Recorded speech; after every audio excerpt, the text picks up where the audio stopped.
सुप्रभात। आत्मा की शुद्धि के 4 साधन: सत्य, ज्ञान, तप और ब्रह्म विद्या।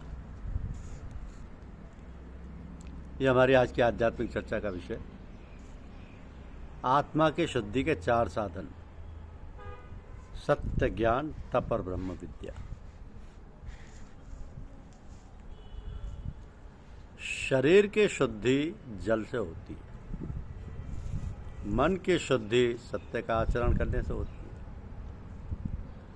आत्मा विद्या और तप से शुद्ध होती है, जबकि बुद्धि ज्ञान से निर्मल होती है। शरीर की शुद्धि का साधन मात्र जल है, जबकि अंतःकरण सहित आत्मा की शुद्धि के 4 साधन हैं: सत्य, ज्ञान, तप और ब्रह्म विद्या। तो जो व्यक्ति सत्य और ज्ञान के मार्ग पर चल पड़ा है, वो अनीति पूर्वक धन का अर्जन नहीं कर सकता।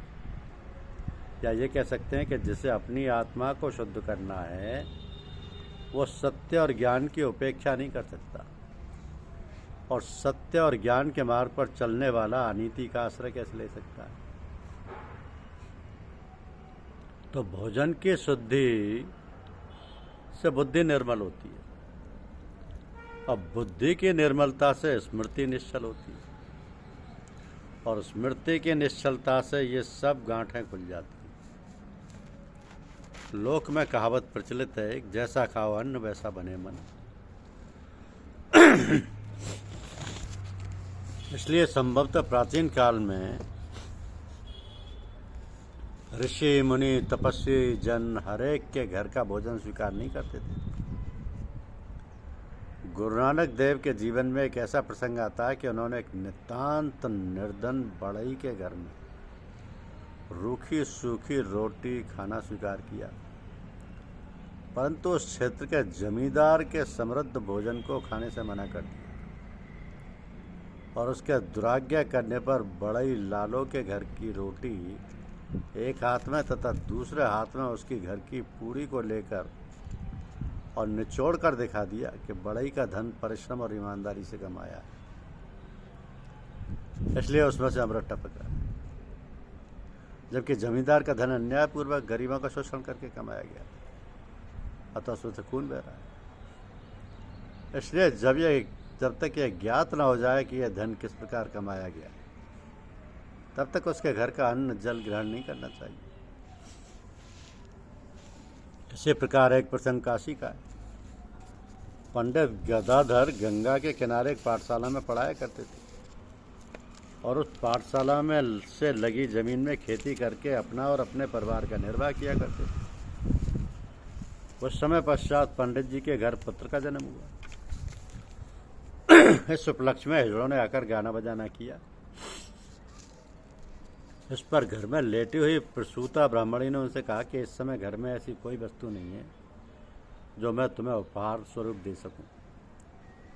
इस पर वह बोले, ब्राह्मणी कोई बात नहीं, ये बालक दीर्घायु हो, हम फिर कभी अपना उपहार ले जाएंगे। इस समय ब्राह्मणी ने अपना मन ही मन संकल्प किया कि जब यह बालक युवा होकर प्रथम कमाई लेकर आएगा तो मैं उसे दे दूंगी। पंडित जी का बालक कुछ काल में विद्वान हो गया। पंडित जी तो किसी राजा, सेठ, साहूकार के घर जाते नहीं थे।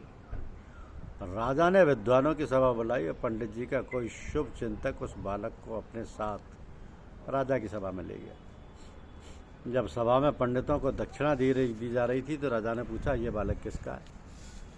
एक सभासद ने बताया कि पंडित गदाधर जी का सुपुत्र है। तो राजा ने उस बालक को भी 500 रुपये की थैली भेंट की।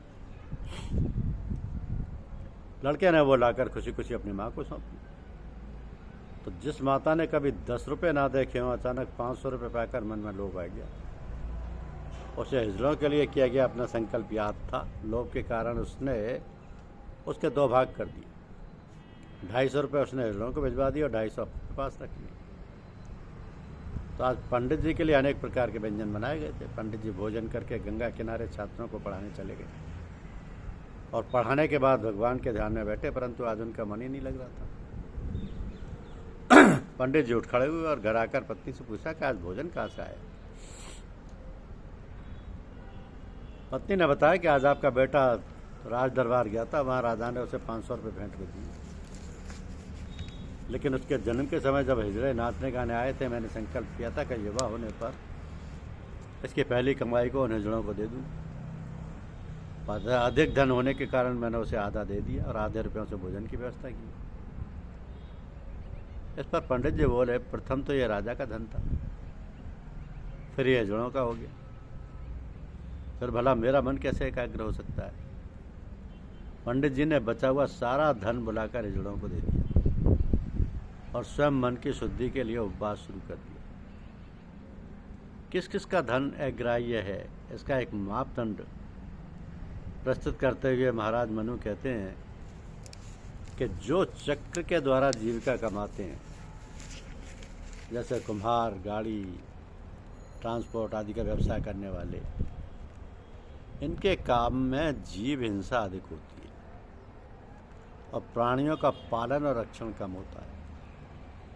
उनके अन्न को खाने वाले के मन पर 10 हत्या करने के बराबर दूषित प्रभाव पड़ता है। तो जो शराब निकाल कर बेचने वाले, उन पर चक्र वाले अन्न की अपेक्षा 10 गुना दुष्प्रभाव होता है। जो लोग बाहर के दिखावे, वेशभूषा, आडंबर और ढंग से जीविका का उपार्जन करते हैं, उनका अन्न पहले से 10 गुना अधिक मन को दूषित करता है। और मर्यादा का पालन न करने वाले राजा का अन्न वेशभूषा और बाह्य आडंबर से आजीविका का उपार्जन करने वाले की अपेक्षा 10 गुना अधिक मन को दूषित करता है।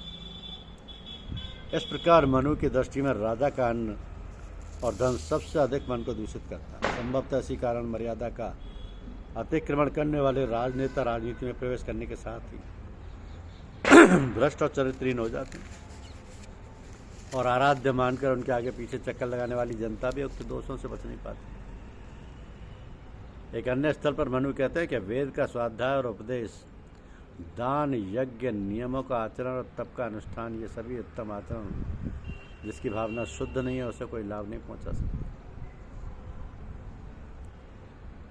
धन्यवाद। यूट्यूब चैनल को लाइक और सब्सक्राइब अवश्य कीजिए। शुक्रिया।